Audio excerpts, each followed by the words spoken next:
ವಾಯು ಮಾಲಿನ್ಯ ಸದ್ಯಕ್ಕೆ ನಿಯಂತ್ರಣಕ್ಕೆ ಬರೋ ಹಾಗೆ ಕಾಣಿಸ್ತಿಲ್ಲ. ಇಂತಹ ಪರಿಸ್ಥಿತಿಯಲ್ಲಿ ದೆಹಲಿ ಇನ್ನು ದೇಶದ ರಾಜಧಾನಿಯಾಗಿ ಮುಂದುವರಿಬೇಕಾ ಅಂತ ಸಂಸದ ಶಶಿ ತರೂರ್ ಪ್ರಶ್ನೆ ಮಾಡಿದ್ದಾರೆ. ಕೇಂದ್ರ ಸರ್ಕಾರ ಈ ಬಗ್ಗೆ ತಲೆ ಕೆಡಿಸಿಕೊಳ್ತಿಲ್ಲ ಅಂತೆಲ್ಲ ಟ್ವೀಟ್ ಮಾಡಿದ್ದಾರೆ. ಇದು ಚರ್ಚೆಗೆ ಗ್ರಾಸವಾಗಿದೆ. ಮಾಲಿನ್ಯ ಹೆಚ್ಚಳದ ಬಗ್ಗೆ ಹಿರಿಯ ವಕೀಲ ಕಪಿಲ್ ಸಿಬಲ್ ಕಳವಳ ವ್ಯಕ್ತಪಡಿಸಿದ್ದಾರೆ. ಈ ವೇಳೆ ವರ್ಚುವಲ್ ವಿಚಾರಣೆಗೆ supreme court CJI Sanjeev Khanna ಸೂಚಿಸಿದ್ದಾರೆ. ಇನ್ನು ವಾಯು ಮಾಲಿನ್ಯ ನಿಯಂತ್ರಣಕ್ಕೆ ಕೃತಕ ಮಳೆ ಸುರಿಸಬಹುದಾ ಅನ್ನುವಂತಹ ಮಾರ್ಗವನ್ನು ನೋಡಬೇಕು ಅಂತ, ಅದಕ್ಕೆ ಅನುಮತಿ ಕೊಡಿ ಅಂತ ದೆಹಲಿ ಪರಿಸರ ಸಚಿವ ಗೋಪಾಲ್ ರಾಯ್ ಕೇಂದ್ರಕ್ಕೆ ಪತ್ರವನ್ನು ಬರೆದಿದ್ದಾರೆ. ದೆಹಲಿ ಮಾತ್ರವಲ್ಲ, ಉತ್ತರ ಭಾರತದಲ್ಲೂ ಕೂಡ ಮಂಜು ಆವರಿಸಿದೆ. ನೋಯ್ಡಾ ಬಳಿ ಸರಣಿ ಅಪಘಾತ ಸಂಭವಿಸಿದೆ. 10 ಕಾರು ಡಿಕ್ಕಿಯಾಗಿ ಇಬ್ಬರು ಸಾವನ್ನಪ್ಪಿದ್ದಾರೆ. ಮಂಜು ಬೇರೆ ಬೀಳೋ ಟೈಮ್ ಇದು, ಎರಡೂ ಸೇರ್ಕೊಂಡ್ಬಿಡುತ್ತಲ್ಲಿ. ಹಂಗಾಗಿ ಈ ಪರಿಸ್ಥಿತಿಗೆ ಬರ್ತಾರ ಅವರು. ಮತ್ತೆ ಶಶಿ ತರೂರ್ ಅವ್ರದ್ದು ಪ್ರಶ್ನೆ ಕರೆಕ್ಟ್ ಆಗಿದೆಯಪ್ಪ. ರಾಜಧಾನಿಯಾಗಿರ್ಬೇಕಾ ಬೇಡ, ಯಾವುದು ನೆಕ್ಸ್ಟು ಹೇಳ್ಬಿಡಿ, ಅದನ್ನ ಹೋಗ್ಲಿ. ನೆಕ್ಸ್ಟ್ ಯಾವ್ದು ಹೇಳಿ, ಹೋಲಿ ಯಾವುದು ಆಯ್ಕೆ ಕೊಡಿ. ತಿರುವನಂತಪುರಮೇ ಅವ್ರ ಕ್ಷೇತ್ರ ಕೀಳ್ರಪ್ಪ.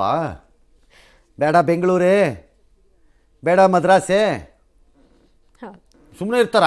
ಹೈದ್ರಾಬಾದ್ ಯಾಕೆ ಬಿಡೋಕ್ಕಾಗತ್ತೆ? ಹೈದ್ರಾಬಾದೇ ಯಾವುದು ನೆಕ್ಸ್ಟು ಹೇಳಿ. ಇದು ಇರಬೇಕೋ ಅಂತ ಕೇಳೋದು ಚೆನ್ನಾಗಿದೆ. ಬೇಡ ಯಾವುದು ಈ ಗತಿಗೆ ಬರೋದು ಕಾರಣಗಳೇನು ಅಂತ ಹುಡ್ಕೋದು ಬಿಟ್ಟು ಅದೆಲ್ಲ ಹೇಳಕ್ಕಾಗಲ್ಲ, ಹೇಳಬಾರ್ದು. ದಾರುಣವಾದ ಒಂದು ಘಟನೆ ಬೆಂಗಳೂರಿನ ನವರಂಗ ಬಳಿ ಒಂದು ಇವಿ ಅಂತಂದರೆ ವಿದ್ಯುತ್ ಚಾಲಿತ ಬೈಕ್ಗಳದ್ದೊಂದು ಸ್ಕೂಟ್ರದ್ದೊಂದು ಶೋರೂಮ್.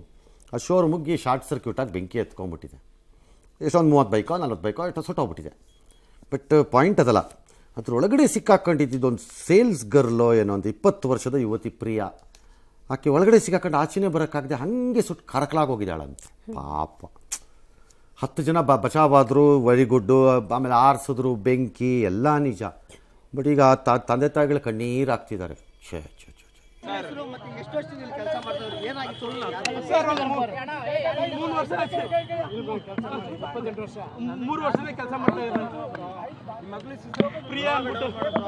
ಏನಿನ್ನ ನನ್ಗೆ ಗೊತ್ತಾಗಿಲ್ಲ ಸರ್. ಹೆಂಗೆ ವಿಕ್ಟೋರಿಯಾ ಆಸ್ಪತ್ರೆ ಕರ್ಕೊಂಡು ಹೋಗಿದ್ದಾರೆ, ನೋಡೋಣ ಬನ್ನಿ, ಅಲ್ಲೋದ್ಮೇಲೆ ಗೊತ್ತಾಗುತ್ತೆ ಏನು. ಪಾಪ ಛೇ, 20 ವರ್ಷದ ಮಗು ಅಂತಾರೆ.